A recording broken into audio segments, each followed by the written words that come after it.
ओम श्री परमात्मने नमः।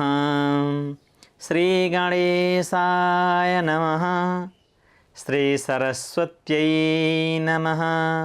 अस्मद् परमगुरवे नमः। अस्मत्परात् परगुरुभ्यो नमः।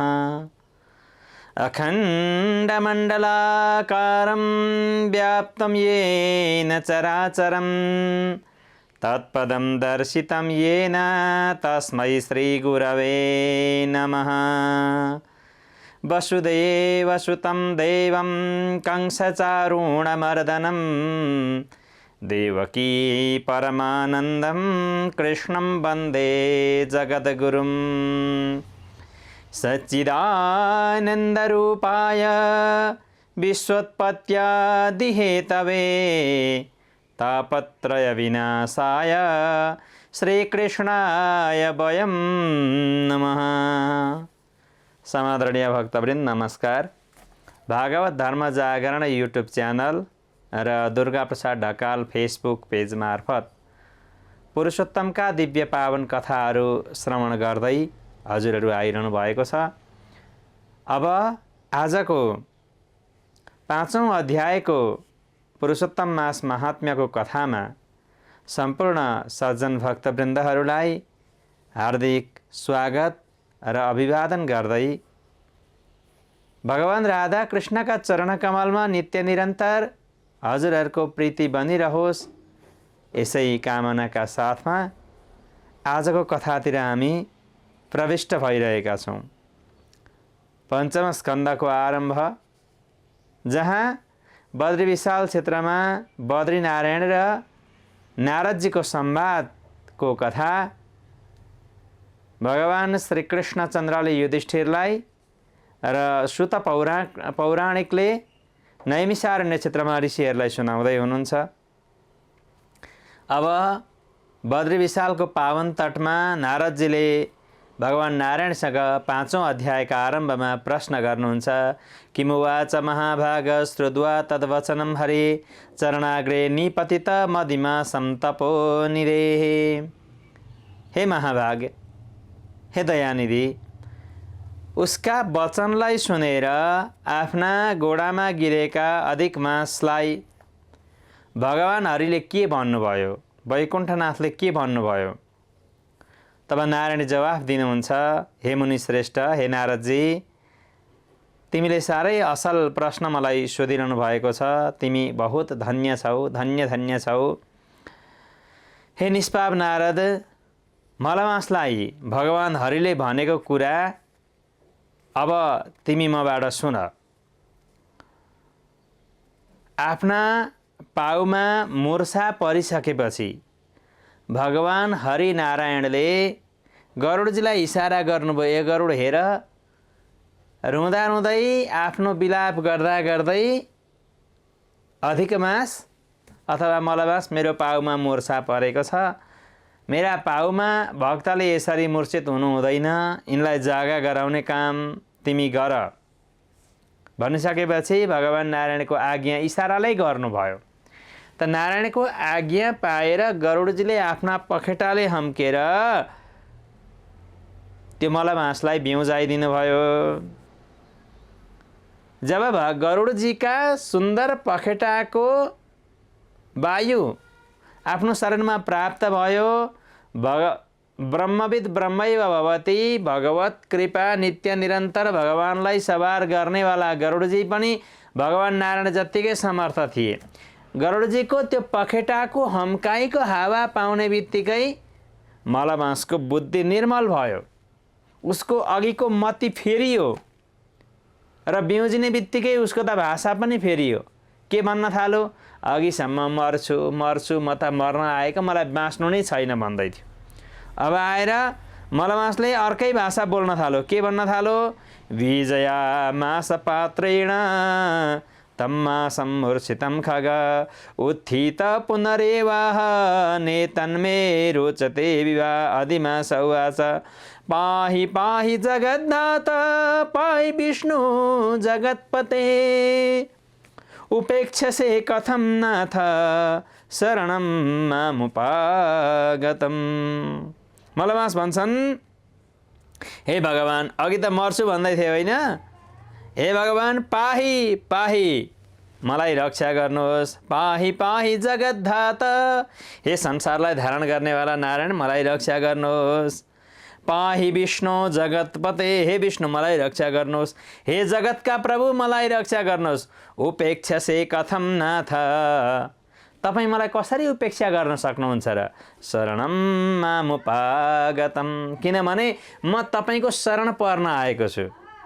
शरणागत वत्सल, तपाईँलाई त्यसै भनेको होइन, तपाईँ आफ्ना शरणमा परेका भक्तहरूको लागि अभय दान गर्नुहुन्छ, निर्भय गरिदिनुहुन्छ। म पनि त तपाईँका चरणमा शरण परेको छु।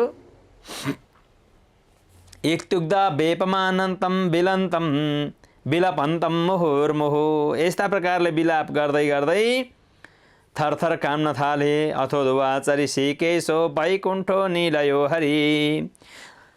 अब भगवान विष्णुले सम्झाउन थाल्नुभयो। अब अलिकति यसको बुद्धि फेरियो। पहिला त मर्छु मर्छु मात्रै भन्दै थियो।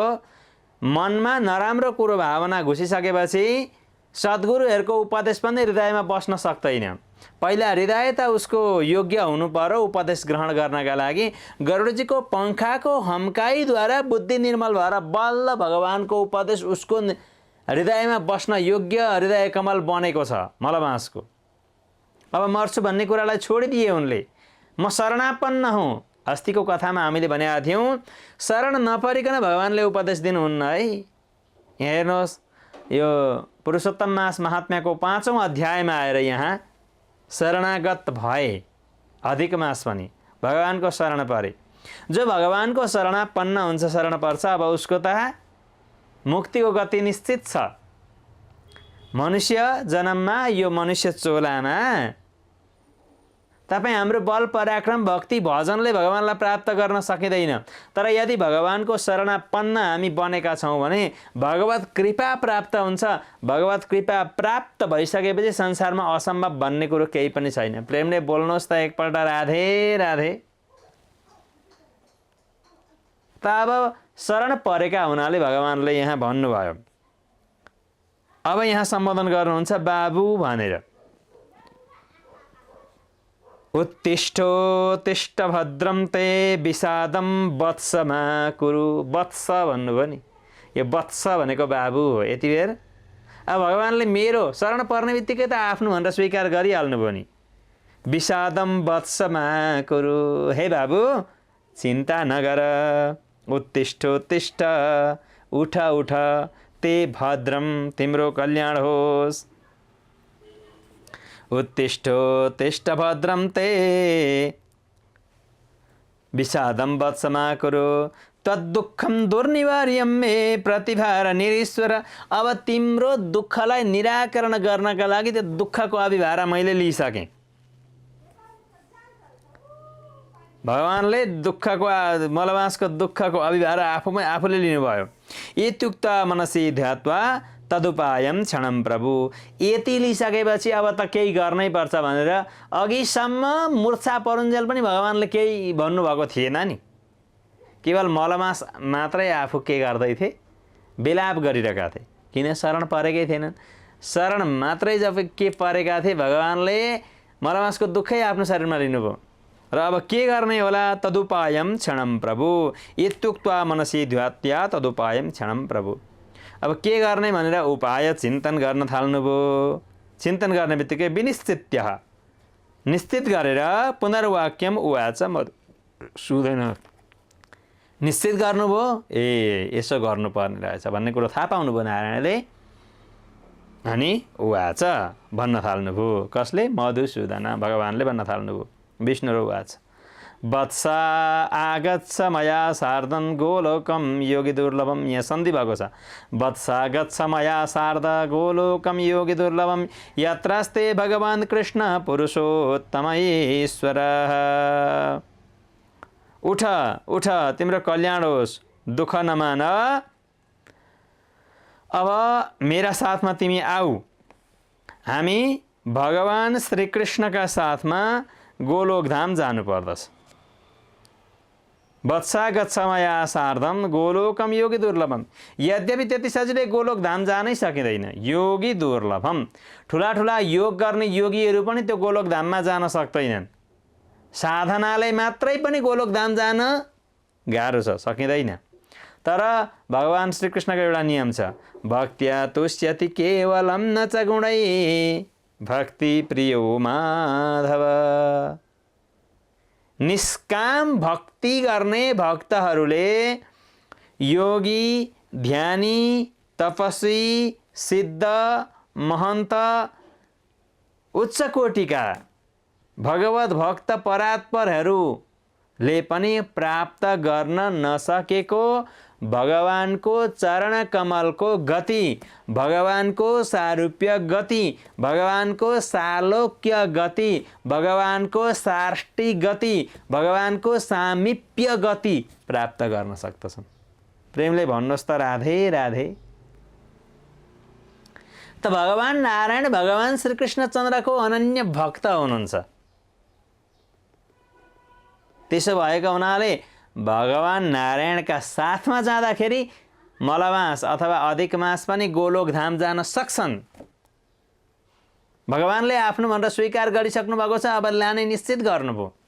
त्यही भएर भगवानले भन्नुभयो यद्यपि योगी दुर्लभम, योगीहरू पनि त्यहाँ जान त सक्दैनन्, तर तिमी मेरो साथमा आऊ। जाउँ अब भगवान श्रीकृष्णका साथमा। उत्तिष्ठ भद्रम ते विषादम वत्सा गच्छ मया सार्धम गोलोकम योगी दुर्लभम। मया सार्धम, मेरा साथमा हिँड, तिमी जाऊ भन्नु भएन। वत्सा आगच्छ, ए बाबु आऊ। वत्सा गच्छ मया सार्धम, मेरो साथमा आऊ। गोलोकम योगी दुर्लभम, अब योगीहरूलाई पनि दुर्लभ गोलोक धाममा हामी जाउँ। त्यहाँ के छ, यत्रास्ते भगवान कृष्ण पुरुषोत्तम ईश्वर, जहाँ भगवान श्रीकृष्ण हुनुहुन्छ। कस्ता श्रीकृष्ण? पुरुषोत्तम, देवताहरूमा पनि अति उत्तम। ईश्वर, सम्पूर्ण देवताहरूमा जसको एउटै मात्रै अधिकार सत्ता सम्पन्न छ, त्यस्ता श्रीकृष्ण हुनुहुन्छ। श्रीकृष्ण तत्त्वभन्दा माथि यो प्राकृत जगतमा अर्को तत्त्व नै छैन। त कस्तो हुनुहुन्छ कृष्ण? उहाँको विशेषता बताउनुहुन्छ।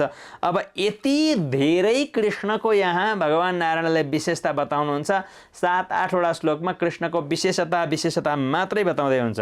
गोपिका वृन्द मध्यस्थो द्विभुजो मुरलीधर नवीन निरद श्यामो रक्त पङ्कजलोचन।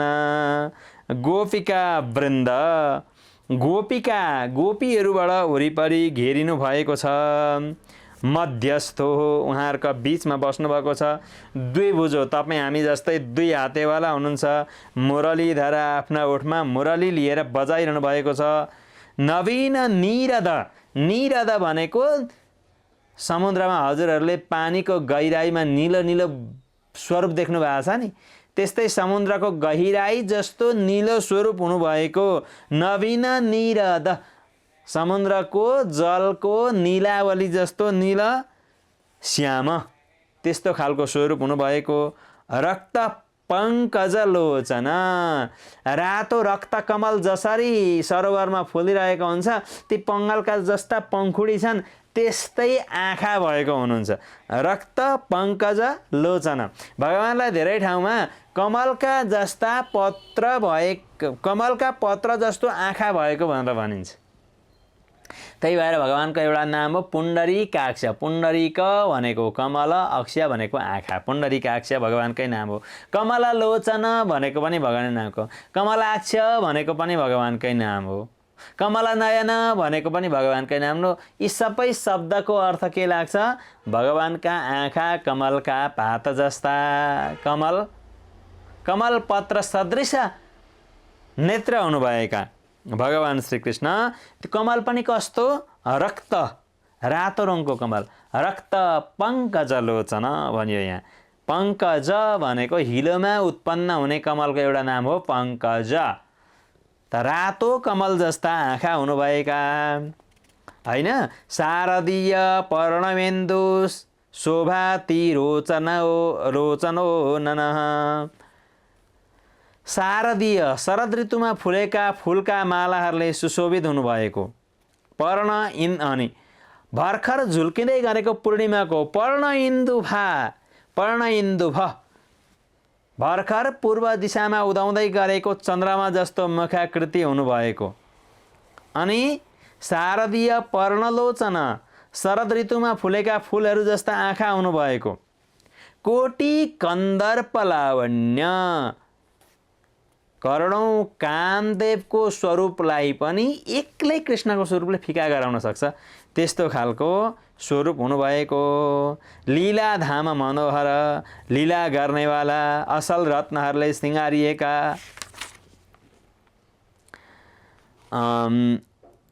पीताम्बर धारण गर्नुभएका वनमालाका विभिन्न किसिमका फुलको माला लगाउनुभएका असल रत्नहरूले सिँगारिनुभएका प्रेम नै आभूषण हुनुभएका भक्तलाई प्रेम गर्नेवाला कस्तुरी र कुमकुम मिसेको चन्दन चाहिँ शरीरभरि सबैतिर लगाउनु भएको छ कस्तुरी तिलकम ललाट पटले वक्षस्थले कौस्तुभ भनिन्छ नि कौस्तुभ कस्तुरीको जुन वृन्दा हुन्छ सुगन्धित नाभिमा रहेको बिना त्यो बिनालाई केसरमा घोलेर त्यसको चन्दन लगाउनुहुन्थ्यो भगवान त्यही भएर कस्तुरी तिलकम ललाटपटले भनिन्छ भगवानलाई त्यस्तो आज चाहिँ भगवानले के गर्नुभयो अङ्गभरि चन्दन लगाउनु भएको छ निधारमा ऊर्ध्वपुण्ड लाउनु भएको छ कानामा कुण्डलका साथसाथमा पनि चन्दन लगाउनु भएको छ 12 ठाउँमा तिलक लगाउनु भएको छ निधारमा लाउनु भएको छ यहाँ घाँटीका कण्ठकूपमा लाउनु भएको छ वक्षस्थलमा लाउनु भएको छ नाभिमा लाउनु भएको छ दुवै कोखारमा लाउनु भएको छ एक कन्धामा लाउनु भएको छ दुवै पिठ्यौमा लाउनु भएको छ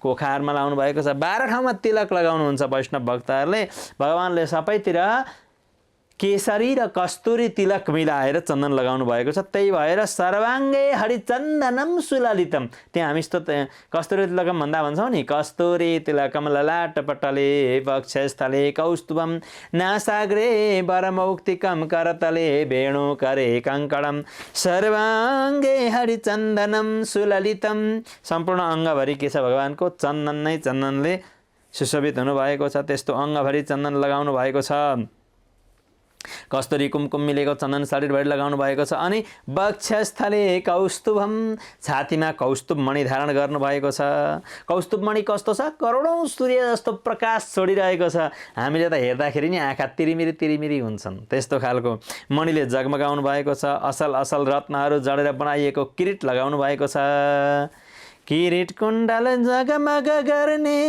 झल्क्यो मुकुट शिरमा तीनै लोकलाई मोहित पार्ने बाँसुरी त्यो हातमा कृष्ण राधासँग गोपी गाए गोपिनीले गान आज नाच्यो मेरो मन छम छम नाच्यो मेरो मन तिम्रो घुम्रिएको बाल कृष्ण श्यामलो मुहार देखि नाच्यो मेरो मन कृष्ण नाच्यो मेरो मन हामी भजन गाउँछौँ नि यहाँ पनि भगवानको सौन्दर्यता स्वरूपको वर्णन गरिएको छ त त्यो के लगाउनु भएको छ किरीट लगाउनु भएको छ कुण्डल लगाउनु भएको छ उज्जवल कुण्डल लगाउनु भएको छ अनि रत्नले बनेको दिव्य गोलोकधाम सिंहासनमा बस्नु भएको छ चारैतिर रत्नले सिंगारेको छ वरिपरि पार्षदहरू छन् अनि त्यो बीचमा मन्द मुस्कानका साथमा पुराण पुरुषोत्तम भगवान सर्वतन्त्र समस्त ब्रह्माण्डको उत्पत्ति स्थान भगवानको इच्छा सङ्कल्पद्वारा सारा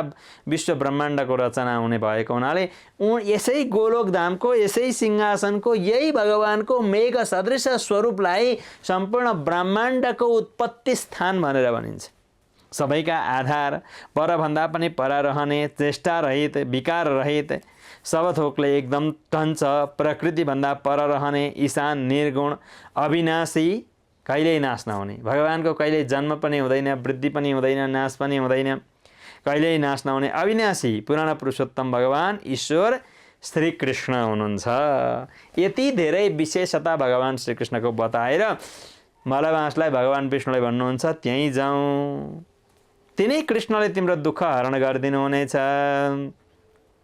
निरीहो निर्विकारस्स परिपूर्णतम प्रभो प्रकृते पर ईशानो निर्गुण नित्य विग्रह गच्छावस्तत्र तद्दुःखं श्रीकृष्णो व्यपनेष्यति यस्ता प्रकारले भनिसकेर अब मलमासलाई डोर्याएर भगवान विष्णु गोलोकधामको यात्रामा निस्किनु भयो।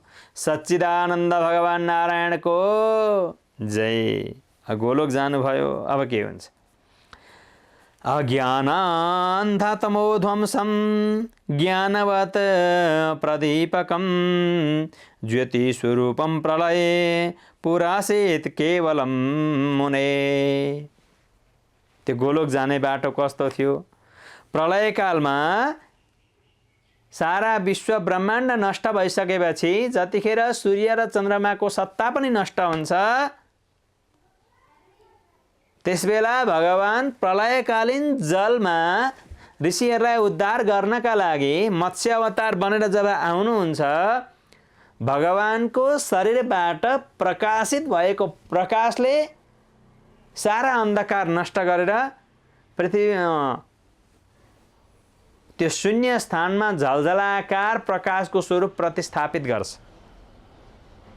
तपाईँ हामीलाई देख्नका लागि सूर्य या चन्द्रको प्रकाश चाहिन्छ। त्यसको सहायतामा जगतमा हामी उज्यालोको अनुभूति गर्छौँ। तर जतिखेर प्रलय भएको हुन्छ त्यतिखेर त यो सूर्य र चन्द्रमा पनि नष्ट भइसकेका हुन्छन्। त्यसबेला उज्यालो कहाँबाट पाउने भन्दा भगवानले गीतामा भन्नुभएको छ, न तद्भासयते सूर्यो न शशाङ्को न पावक यद्गत्वा न निवर्तन्ते तद्धाम परमं मम।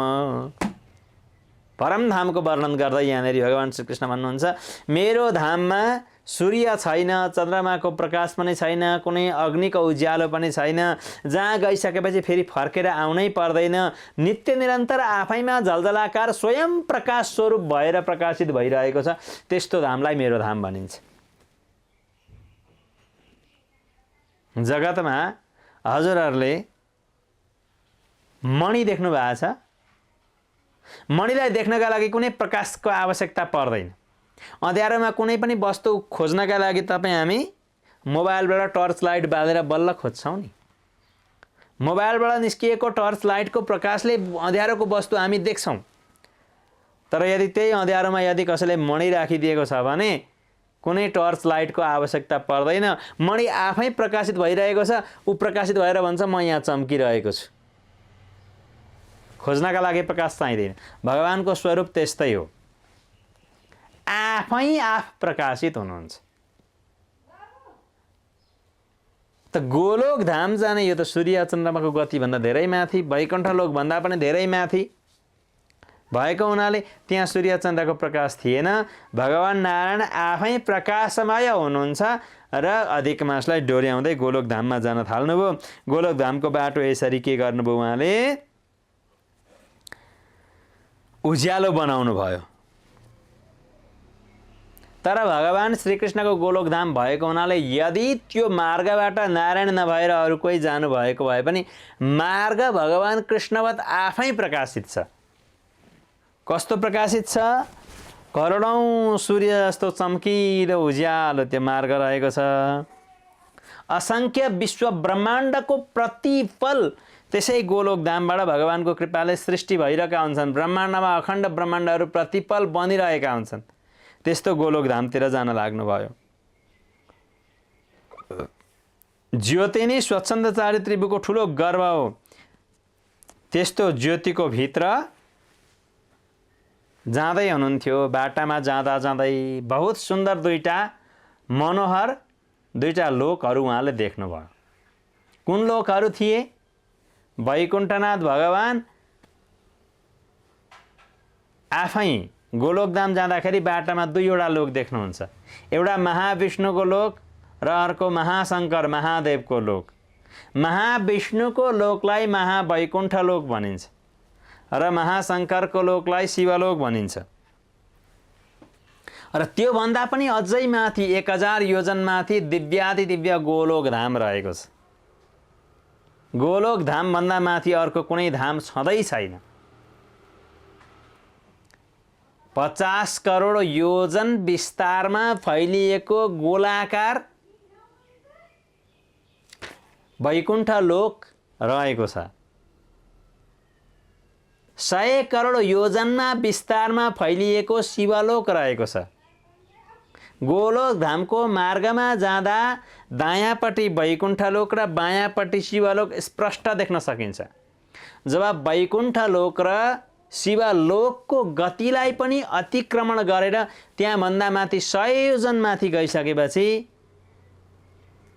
केवल 5 करोड योजनको सानो स्वरूपमा सानो तर सर्वोपरि सम्पूर्ण ब्रह्माण्डको आधार बिन्दु गोलोक धामको गति रहेको छ। यी तिनै लोक स्वयं प्रकाशित भइरहेका छन्। यी तिनै लोकमा जाने मनुष्यहरूले फेरि फर्किएर जन्म लिएर आउनु पर्दैन। तर गोलोक धाममा पुग्ने भक्तहरूको गति अति न्यून हुन्छ।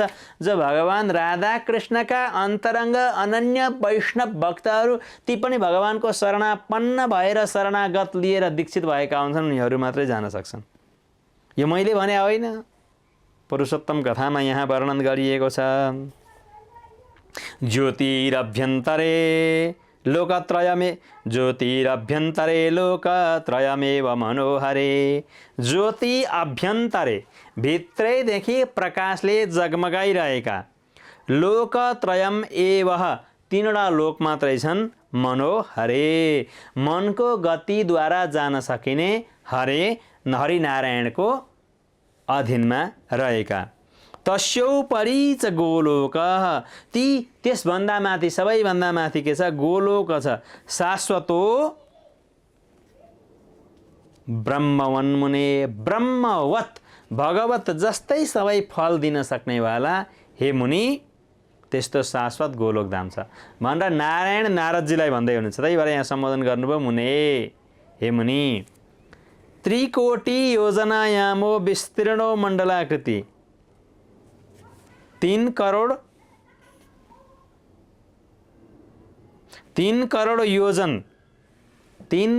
योजन फराकिलो गोलोक धाम रहेको छ।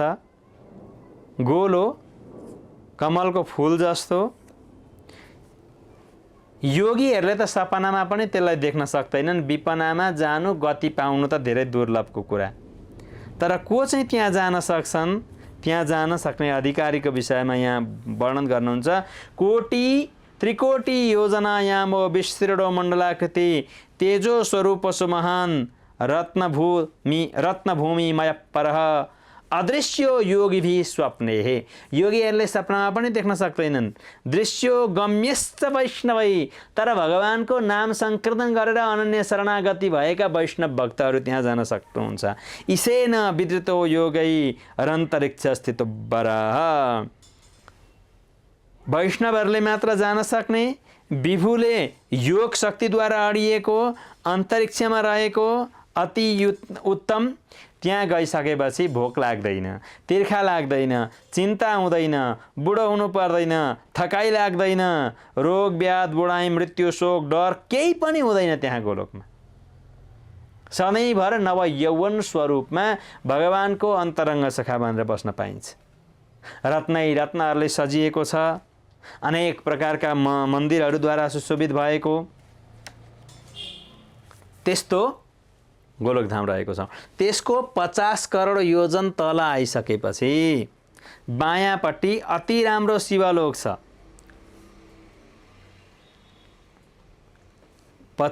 1 करोड योजन फैलिएको शिवलोक, 50 करोड योजन फैलिएको वैकुण्ठ लोक दायाँ बायाँ सँगसँगै छन्। ब्रह्म वैवर्त पुराणमा पनि यसको वर्णन पाइन्छ।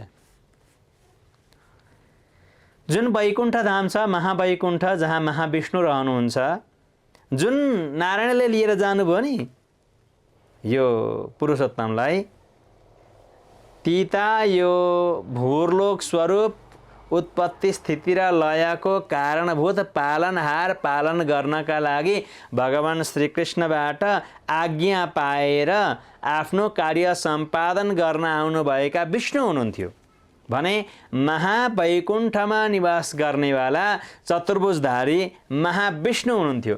आज विष्णुले महाविष्णुको लोक वैकुण्ठको दर्शन गराउँदै हुनुहुन्छ।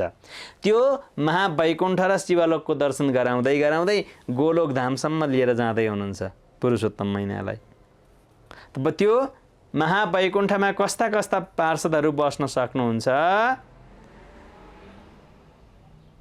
लसत्पीतपटारम्या यत्र तिष्ठन्ति वैष्णवाः, पहेँलो रेशमी वस्त्र लगाउनेवाला, हातमा भगवान नारायण जस्तै शङ्ख चक्र गदा पद्म धारण गर्नेवाला, चार बाहुवाला हुन्छन्। नारीहरू भगवती लक्ष्मी जस्ता हुन्छन्। पाउजु लगाएका, कम्मरमा छिन छिन बज्नेवाला, चाँदीको झुम्कै झुम्का भएको पटुकीलाई करधनी भनिन्छ। त्यस्तो कम्मरमा करधनी लगाउनेवाला यस्ता नरनारीहरू विष्णु र लक्ष्मी स्वरूपका त्यो वैकुण्ठ लोकमा बस्न पाउँछन्। अनि शिवलोकमा भगवान शङ्करजी जस्तै भक्तहरू, शिवजीका भक्तहरू छन्। 1 करोड योजन फैलिएको, स्फटिकै स्फटिकले बनेको, कहिल्यै प्रलय नहुनेवाला, कसैले भेदन गर्न नसकिनेवाला, आफ्ना पार्षदहरूले घेरिएका शङ्करजीद्वारा सुशोभित भगवान शिवजीको दर्शन गर्दै गर्दै भाग्यमानी शिवजीका गणहरू त्यहाँ बस्दछन्। शिवजीका गणहरू कस्ता छन्? अङ्गभरि भस्म घसेका, हैन, शिरमा चन्द्रमाको मुकुट भएका, सर्पको जनै लगाएका, निधारमा आधा चन्द्रमाको टिको लगाएका, हातमा त्रिशूल र फर्सा आयुध पनि धारण गरेका, अनि शिरबाट गङ्गाजीको कल कल कल कलरब धारा झरिरहेका, यस्ता जयशाली यस्तो शिवलोक छ। तर गोलोकको त के वर्णन गर्नु? 1000 योजन त्योभन्दा माथि गइसकेपछि अति सुन्दर, हर हमेशा जाने बित्तिकै बिरजाको कल कल कल कल कल सुन्दर जलको प्रवाह, म भक्त मात्रको त्रिविध तापको सन्तापलाई हरण गर्नेवाला त्यो गोलोकको परिधि, बिरजाको परिधिलाई अतिक्रमण गर्ने बित्तिकै, नागेर जाने बित्तिकै सहस्र दल कमल, हजारौँ हजार पत्रले युक्त भएको कमलको फुल जस्तो आकृतिको दिव्य गोलोक मण्डल देखा पर्दछ। त्यहाँबाट भित्र गइसकेपछि भगवानका अष्टसखीहरू ललिता, विशाखा आदि गरिएका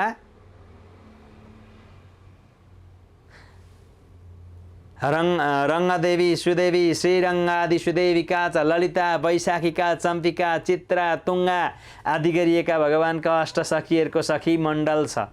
अलग अलग मण्डल छन्। एउटै मात्रै सखीको मण्डलमा प्रवेश गरियो भने पनि आहा म त गोलोकधाममा आएछु भने जस्तो आनन्दको अनुभूति गराउनेवाला त्यो मण्डल। तर त्यस्ता 8वटा मण्डल अष्टसखीका अलग अलग छन्। प्रत्येक मण्डलमा भगवान युगल सरकार राधा कृष्ण बनेर उहाँहरूसँग नित्य रासलीला गरिरहनु भएको हुन्छ। साधारण भक्तहरूलाई त यही हो गोलोक मण्डल भन्ने अनुभूति हुन्छ। अनि बल्ल सखीहरूले बताउनुहुन्छ, तपाईँ त अहिले सखीको मण्डलमा मात्रै हुनुहुन्छ, गोलोक त योभन्दा पर छ। ओहो, सखीको मण्डलमै यति आनन्द छ भने गोलोक कस्तो होला? बोल्नुहोस् राधे राधे। ती 8वटा सखीका मण्डल भेदन गरेर अगाडि गइसकेपछि सतदल कमल आउँछ। त्यहाँ फेरि पञ्चसखा श्रीदामा, वसुदामा, किङ्किणी आदि गरिएका पञ्चसखाहरूको अलग मण्डल छ।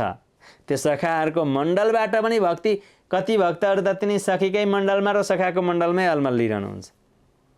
त्योभन्दा अगाडि गोलोक पुञ्ज छ। भगवान हातमा बाँसुरी लिएर गाईहरूको गोठालो जस्तो स्वरूपमा गोपाल बनेर बस्नु भएको हुन्छ। त्यही गोपालको मण्डलबाट पनि त्यो मण्डल पार गरेर अति अन्तरङ्गमा गयो भने बल्ल वृन्दावनको दर्शन हुन्छ। गोलोकधामभित्र चारैतिर यमुनाले घेरिएकी वृन्दावनमा, वृन्दावनका तलहटीमा घुम्दा घुम्दै कतिपय भक्तहरूले अन्तरङ्ग भगवान श्यामाजु, राधा युगल सरकार, राधा सर्वेश्वरलाई दर्शनै पाउनुहुन्न। त्यसभित्र पनि निकुञ्ज छन्। निकुञ्ज लीलाको अन्तरङ्गमा केवल भगवती राधे रानीका साथमा भूमा पुरुष सच्चिदानन्द पूर्ण परब्रह्म घनश्याम श्रीकृष्णचन्द्र लहराको पिङमा लता कुञ्जभित्र पुष्पवाटिकामा सजिएर राधेज्यूका साथमा रहनुहुन्छ। यस्तो दिव्य गोलोकधाम योगीजनहरूले सपनामा पनि देख्दैनन्। तर राधे कृष्ण युगल सरकारका उपासक भक्तहरू, उहाँका शरणपन्न भक्तहरूले एकै जन्ममा भगवत कृपाद्वारा प्राप्त गर्न सक्दछन्। अब भगवान श्रीकृष्णको सौन्दर्यको त के वर्णन गर्नु र। यस्तो नील सरोरुह नीलमणि नील नील घनश्याम नीलाम्बुजश्यामल कोमलाङ्गं सीता समारोपित वामभागं पाणौ महासायक चारुचापम नमामि रामं रघुवंशनाथम। त्यो नीलो प्रकाशले प्रकाशित भइरहेको प्रकाशपुञ्जभित्र दिव्याति दिव्य निर्मल हृदय भएका भक्तहरूले नील सरोरुह नीलमणि नीलाम्बर स्वरूप हुनुभएका राधा कृष्णको अति सन्निधिमा दर्शन गर्न सक्नुहुन्छ। नील स्वरूपका भगवान श्रीकृष्ण हातमा मुरली लिनुभएको हुन्छ, पीताम्बर धारण गर्नुभएको हुन्छ, आफ्नो देब्रेटी र बामा अङ्गमा भगवती आह्लादिनी शक्ति राधे रानीलाई लिनुभएको हुन्छ।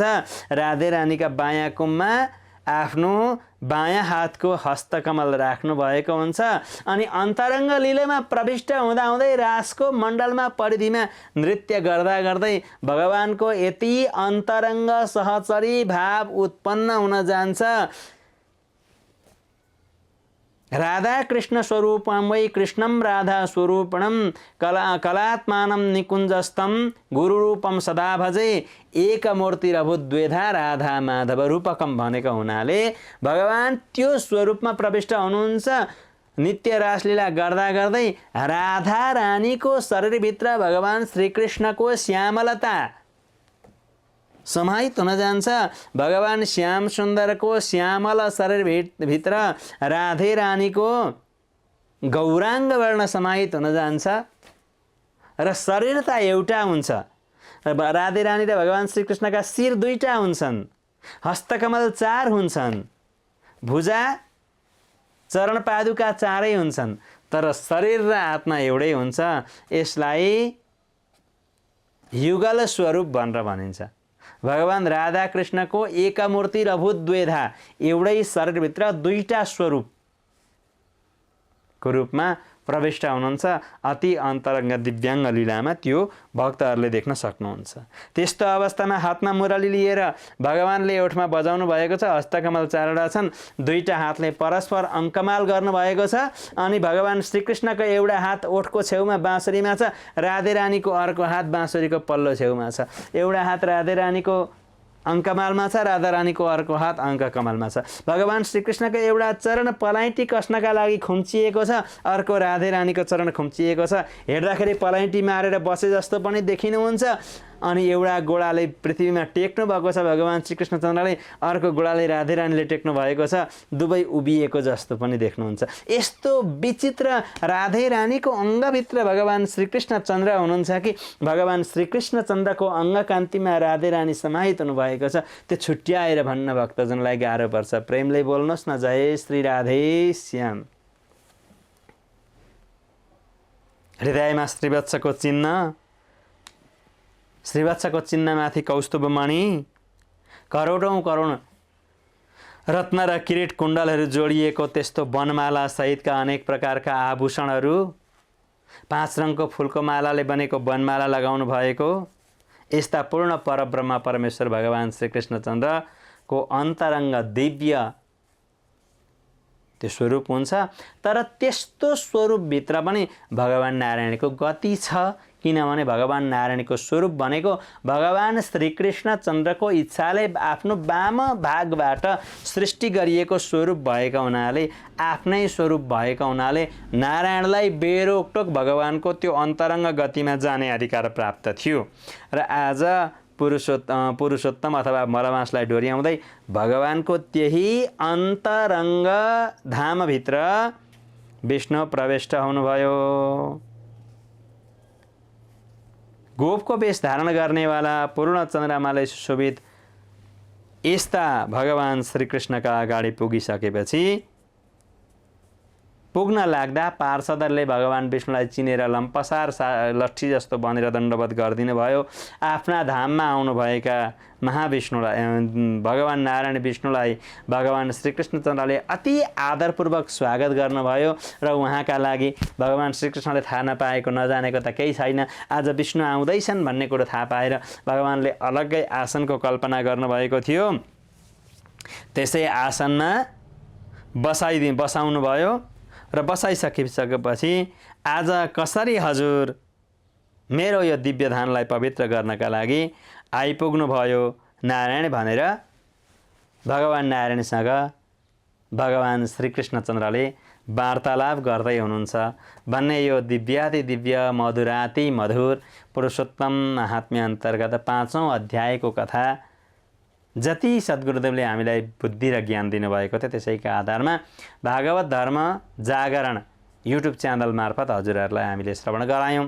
हजुरहरूले फेसबुक मार्फत हामीले सेयर गरेको भिडियो हेर्दै हुनुहुन्छ भने त्यहाँबाट हजुरहरूले सब्सक्राइब गर्न मिल्दैन, साइन इन भन्छ। फेसबुकबाट व्हाट्सएपबाट हजुरहरूले हाम्रो च्यानललाई सब्सक्राइब गर्न सक्नुहुन्न। हजुरहरूले कृपया गरेर कथा मनपर्छ र यस्तै यस्तै कथा सुन्न चाहनुहुन्छ भने युट्युबमा गएर भागवत धर्म जागरण, जसमा बी क्यापिटल छ, भागवत धर्म जागरण लेखेर खोज्नु होला अनि त्यहाँ भेटिन्छ। अनि च्यानललाई सब्सक्राइब गर्नु होला, अथवा दुर्गा प्रसाद ढकाल लेखेर पनि सर्च गर्नुभयो भने युट्युबमा भेट्नुहुन्छ। त्यहाँबाट सब्सक्राइब गर्नु होला अनि लाइक र सेयर पनि गर्न नबिर्सिनु होला भन्दै 5औं अध्यायका कथाबाट म पण्डित दुर्गा प्रसाद ढकाल बिदा लिन चाहन्छु। आज्ञा दिनुहोस्। नमस्ते। राधे राधे।